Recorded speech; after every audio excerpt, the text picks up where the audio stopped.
So అమ్మ ఇంకొక ప్రసిద్ధమైన అవతారం లలిత అమ్మవారి అవతారం.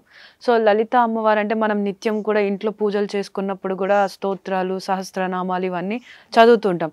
సో ఈ నవరాత్రుల్లో లలిత అమ్మవారిని మనం ఎలా పూజించుకోవాలి? లలిత అంటే మన ఇంట్లో మన కుటుంబ సభ్యురాలు అన్న ఫీలింగ్ ఉంటుంది ప్రతి వారికి. ప్రతిరోజు ప్రతినిత్యం మరి లలితా సహస్రనామాలు ప్రతి ఇంట మారుమోగుతూ ఉంటాయి కాబట్టి ఆ లలితా పరమేశ్వరిని అనేక విధాలుగా స్తోత్రపారాయణలతో పూజిస్తారు. అలాగే ఎన్నో రకాల నైవేద్యాలు సమర్పిస్తారు.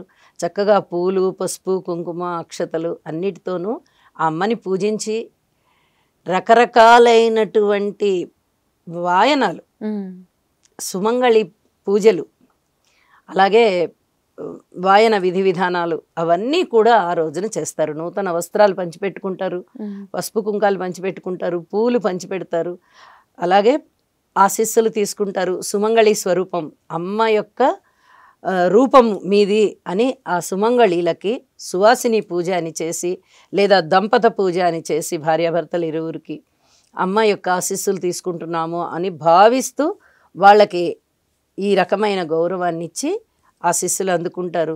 లలిత అనగానే ప్రతినిత్యం మనం చేసుకునేటటువంటి మన ఇంట్లో పూజనే ఆ రోజు కొంచెం విశిష్టంగా ఇంకా కొంచెం ఎక్కువ ప్రసాదాలు చేసి నైవేద్యన పెట్టుకోవడము, ఇంకా ఎవరికైనా తాంబూలాలు ఎక్కువగా ఇవ్వడము, ఇలాంటివన్నీ కూడా చేస్తారు. లలిత అనగానే కూడా పరమ శాంత స్వరూపిణి ఆవిడ.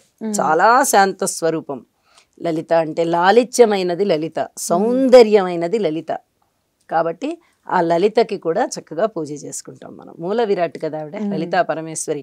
లలిత పరాభట్టారిక పేరుతో మణిద్వీపములో నివసించి ఉంటుంది ఆవిడ.